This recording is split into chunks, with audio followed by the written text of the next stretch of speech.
So sila na naman yung madami ngayon.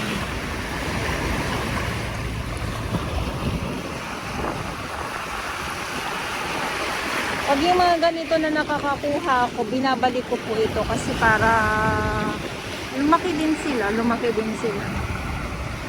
Hinahagis ko sila. O yung iba naman.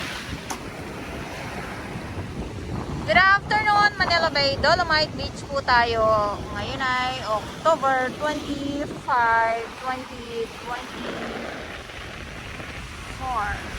Ito yung dalampasigan ng Dolomite Beach.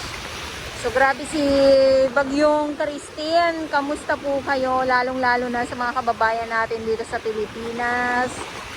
Kawawa yung mga yung mga kababayan natin sa Bicol. Talagang tinumbok ng husto ang Bicol ni Christine. Ang tindi mo, ang bangis mo.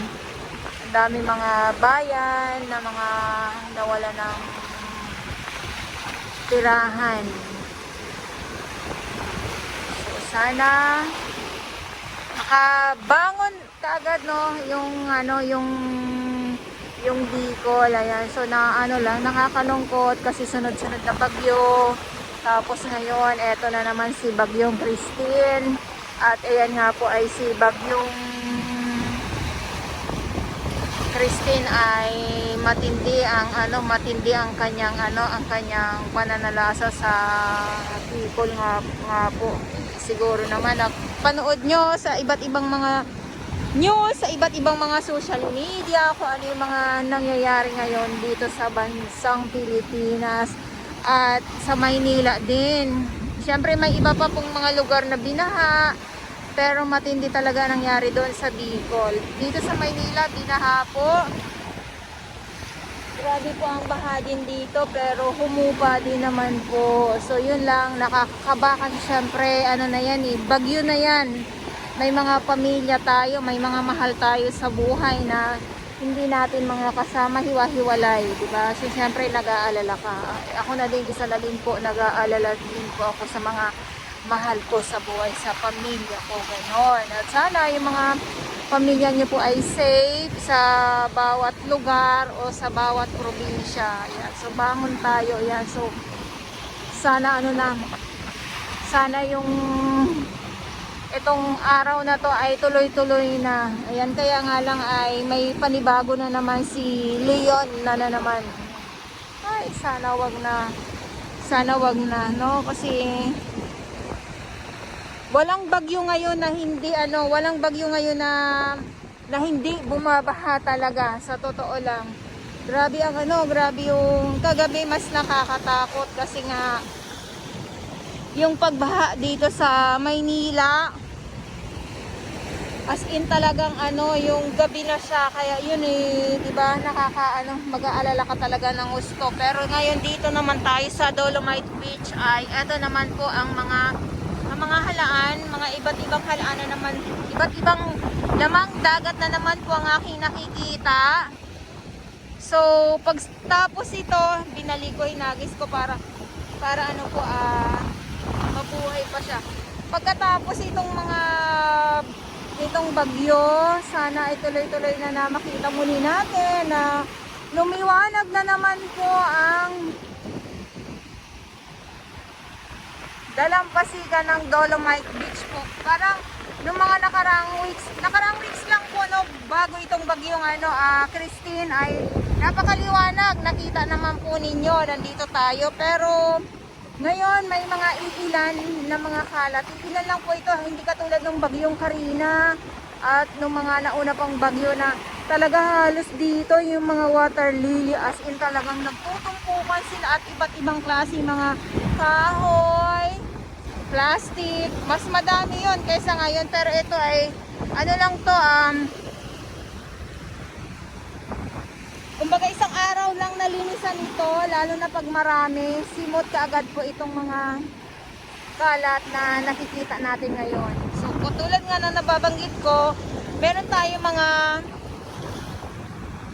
iba't ibang mga lamang dagat na naman po ang nandito sa dalampasigan. At yung akala nyo kanina nangingitim na yan, ayan, Mga ano po yan, mga tahong na mga maliliit. Hindi ko lang alam kung lalaki pa ito. Ayan o, ito yung mga ganyan. Yan.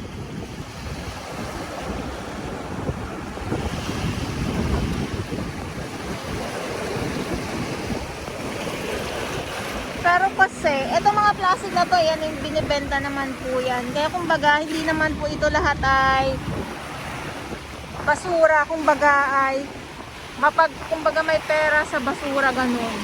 Baka mali po ako, pakikorek nyo na lang po ako. Ayan oh, dinadagsa na naman yung mga ano, yung mga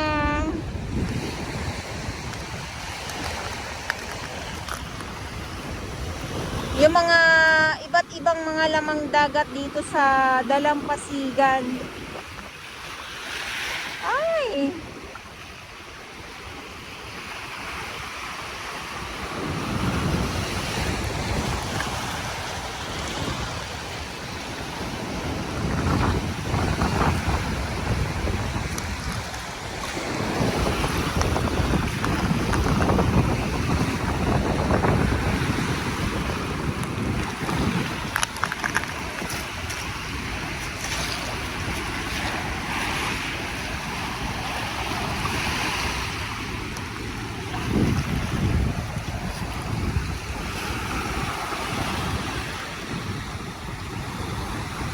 Tapos may talaba. Ayan, may talaba. Ay, may talaba. Ayun o. Siyempre hindi ko makuha dahil ano pa, may ano pa yung ano lang, alon. May mga talaba.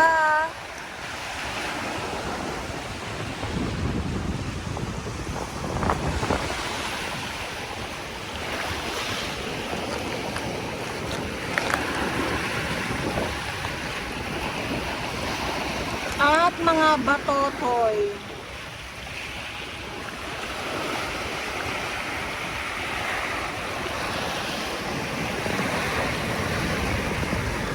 Mga batotoy na mga maliliit. Ito hala ano.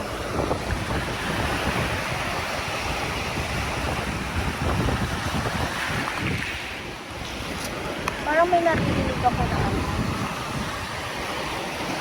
Na mga bumbero na naman. Kasi alam niyo po ba, may ano, habang malakas ang ulan kagabi, ay, may sunog pa, di ba? Yung iba naman po ay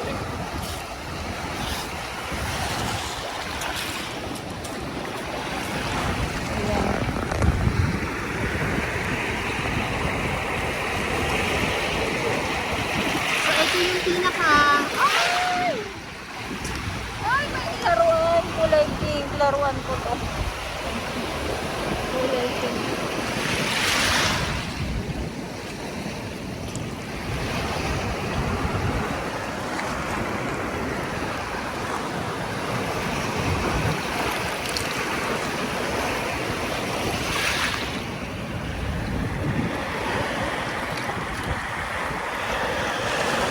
Ito yung pinakamadami ngayon dito, grabe. Ayan, so akala nyo kung ano yung mga nagtutungtukan na kulay, kulay itim. So ito po yan ha. Etong mga tahong nadurog.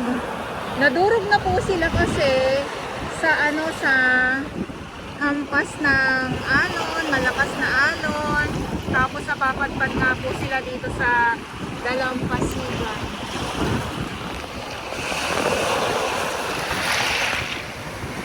O, diba? Sa bawat alon, sa bawat hampas ng alon, sorry naman po. Sa bawat hampas ng alon, papunta dito sa tabi, ay may kasama po siyang mga kalat. Ayan o.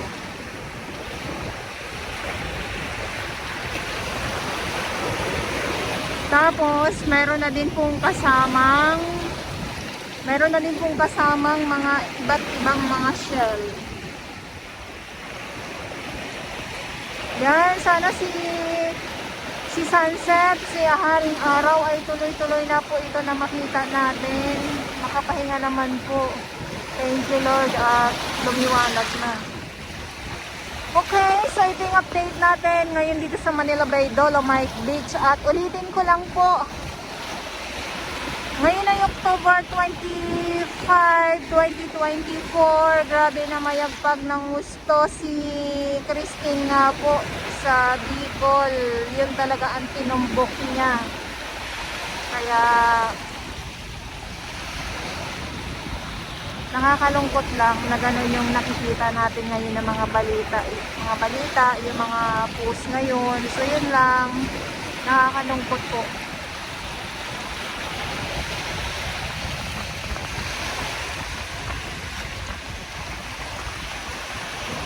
Ayan na, sumusugod na si Alon.